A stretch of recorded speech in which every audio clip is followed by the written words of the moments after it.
오늘은 2022년 10월 21일 금요일 새 만남 그리고 인생에 주시는 교훈 사무엘하 19장 16절에서 39절 16절에서 20절 바후림에 있는 베냐민 사람 게라의 아들 시므이가 급히 유다 사람과 함께 다윗 왕을 맞으러 내려올 때에 베냐민 사람 1000명이 그와 함께하고 사울 집안의 종 시바도 그의 아들 15과 종 20명과 더불어 그와 함께 하여 요단강을 밟고 건너 왕 앞으로 나아오니라.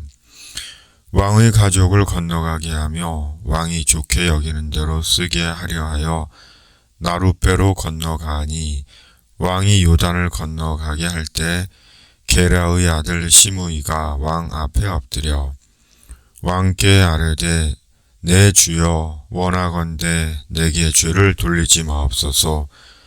내 주 왕께서 예루살렘에서 나오시던 날에 종의 패역한 일을 기억하지 마시오며 왕의 마음에 두지 마옵소서. 왕의 종 내가 범죄한 줄 아옵기에 오늘 요셉의 온 족속 중 내가 먼저 내려와서 내 주 왕을 영접하나이다 하니 23절 왕이 시므이에게 이르되 네가 죽지 아니하리라 하고 그에게 맹세하니라. 아멘. 다윗이 요단강을 건너 예루살렘으로 돌아옵니다. 그리고 다윗이 압살롬에게 쫓겨 도망할 때 다윗을 조롱했던 시므이가 제일 먼저 다윗에게 나와 자신의 목숨을 구걸합니다. 그리고 다윗은 시므이를 살려줍니다. 사람은 내일 일을 모릅니다. 다윗처럼 전에는 쫓기는 신세였지만 다시 왕으로 돌아올 수 있고 시므이처럼 전에는 사람을 멸시했지만 살려고 비굴해질 수도 있고 지금은 권세를 쥔 것 같아도 내일은 수위를 입고 감옥에 갈 수도 있고 지금은 누리는 것 같아도 내일은 모든 것을 이룰 수도 있습니다. 그러므로 지금 있는 것으로 교만해져서 사람을 무시하거나 악을 행해서는 안 되는 것입니다. 궁극적으로 하나님 앞에 서는 날 영원한 판결이 있다는 사실을 항상 기억하고 예수 그리스도 안에서 구원의 내일을 준비해야 합니다.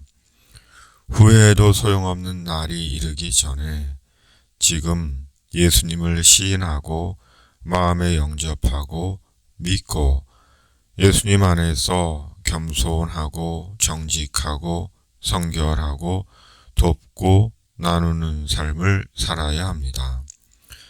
시므이에 이어 사울의 손자 요나단의 아들 무비보셋이 다윗을 영접합니다.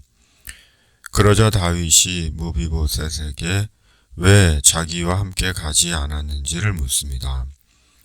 무비보셋이 대답을 하자 다윗은 무비보셋의 변명을 책망하고 재산을 무비보셋의 종 시바와 나누라고 합니다. 그러자 무비보셋이 말합니다. 30절 무비보셋이 왕께 아뢰되 내 주 왕께서 평안히 왕궁으로 돌아오시게 되었으니 그로 그 전부를 차지하게 하옵소서 하니라. 다윗은 무비보셋에게 마음이 크게 상한 것 같습니다. 이유는 자신이 어려울 때 옆에 있어야 하는 사람이 없었기 때문입니다. 그로 인해 다윗은 무비보셋과의 관계를 정리합니다. 그러나 무비보셋의 마음은 한순간도 다윗 곁을 떠나지 않았습니다. 24절 사울의 손자 무비보셋이 내려와 왕을 맞으니 그는 왕이 떠난 날부터 평안히 돌아오는 날까지 그의 발을 맵시 내지 아니하며 그의 수염을 깎지 아니하며 옷을 빨지 아니하였더라. 사람의 진심을 안다는 것은 생각처럼 쉽지 않은 것 같습니다. 진심을 몰라 다윗처럼 오해를 하기도 하고 섭섭해하기도 합니다. 그로 인해 관계가 멀어지기도 하고 상처가 되기도 합니다. 그럼에도 중요한 것은 변함없이 사람을 진심으로 대하는 것입니다. 왜냐하면 그것이 그리스도인의 마음이기 때문입니다. 하나님은 사람의 진심을 아십니다. 혹 사람은 진심을 몰라줘도 하나님은 아십니다. 그리고 진심의 사람을 하나님의 진심으로 대하십니다. 왜냐하면 하나님이 찾으시는 사람이 씨와 같은 허위와 가식의 사람이 아니라 무비보셋 같은 진심의 사람이기 때문입니다.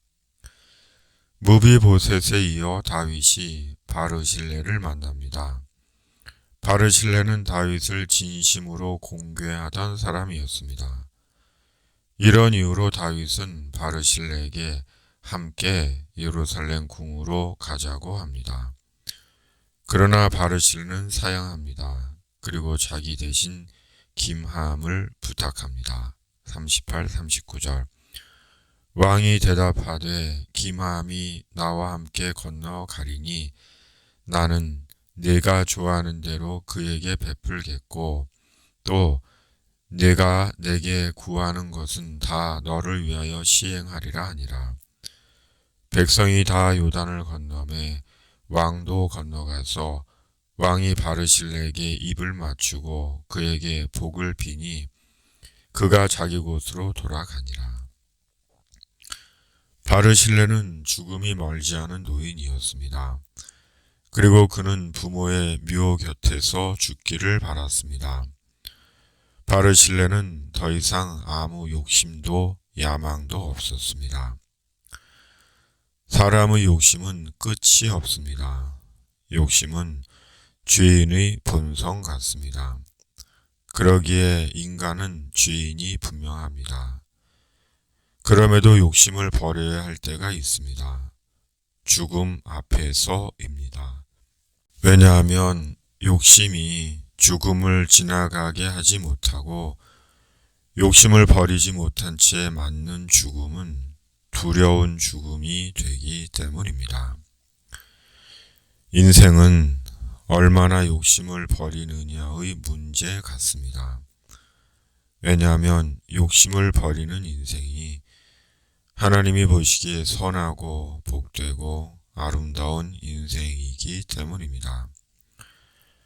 버리지 못한 욕심의 인생은 추해집니다. 그리스도인은 예수님 안에서 욕심을 버리며 사는 천국의 자유인들입니다. 아멘. 주님, 다윗의 새 만남, 저희 인생의 교훈이 되게 하여 주시옵소서. 우리 나라를 위해 기도합시다. 가난하고 병들고 외롭고 삶이 힘든 자들을 위해 기도합시다. 이 땅의 교회들을 위해 기도하고 집에 있는 교회, 매일 묵상의 집을 위해 기도합시다. 주님의 이름으로 아멘. 집에 있는 교회, 매일 묵상의 집,